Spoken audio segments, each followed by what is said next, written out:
এটা আমাদের আনন্দের শেষ নাই। আমরা আসলে এটা আনন্দের ভাষা বলতে পারবো না, কারণ আমাদের নেতৃত্বে যে জুলুম এই আওয়ামী সরকার এই খুনি সরকার শেখ হাসিনা করছে সেটা আমরা আসলে মুখে বলে শেষ করতে পারবো না। আমাদের হৃদয়ে মানে রক্তক্ষরণ, আমাদের নেতৃত্বে যে জুলুম হয়েছে এটা মানে বলার ভাষা নাই।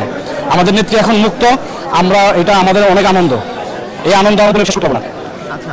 আমরা চাই আমাদের নেত্রী ইনশাআল্লাহ আগামীতে প্রধানমন্ত্রী হয়ে এই দেশের সেবা করবে, এটা আমরা আমাদের মনে আশা। এটা আজকে আমাদের দেশ নেত্রী বেগম খালেদা জিয়া দীর্ঘদিন অসুস্থ ছিলেন, অসুস্থতা তার একটু সুস্থ হয়ে বাসায় ফিরলেন।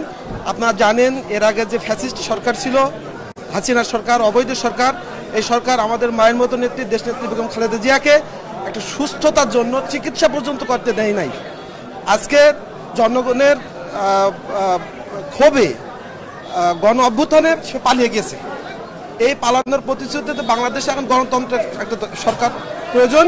সে এই যে কেয়ারটেকার যে সরকার আছে, এই সরকার একটা সুস্থ গণতান্ত্রিক সরকার আমাদের দেশে প্রতিষ্ঠিত করবে এবং তৎকালীন সময়ে আমাদের নেত্রী দেশনেত্রী বেগম খালেদা জিয়া আমাদের প্রধানমন্ত্রী হবে।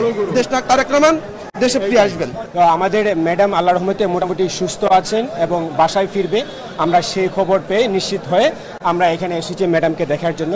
আমরা সবসময় দোয়া করি আল্লাহর রহমতে যে ম্যাডামকে আল্লাহ তাআলা রোগ থেকে মুক্তি দেখ এবং ম্যাডাম সুস্থ হয়ে আমাদের মধ্যে ফিরে আসুক।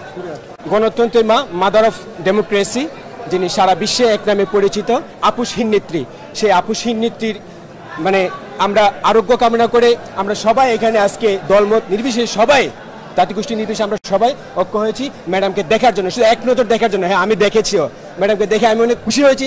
আজকে 16 বছর যাবৎ ম্যাডামকে দেখতে পারি নাই।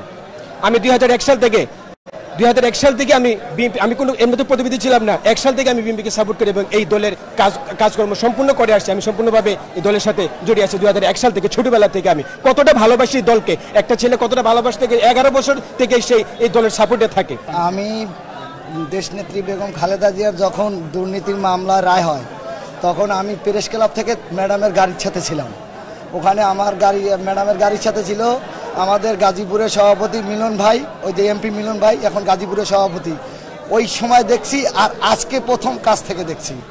এই আমরা প্রায় 11 বছর ম্যাডাম জিয়ার কাছ থেকে দেখতে পারি নাই, আজকে প্রথম কাছ থেকে দেখা আমরা তার আল্লাহর কাছে দোয়া করি যেন আল্লাহ পাক রব্বুল আলামিন দেশনেত্রী বেগম খালেদা জিয়ারে যেন অতি তাড়াতাড়ি রোগ মুক্তি করে আমাদের মাঝে ফিরিয়ে আনে, আমরা এই আশাই ব্যক্ত করি।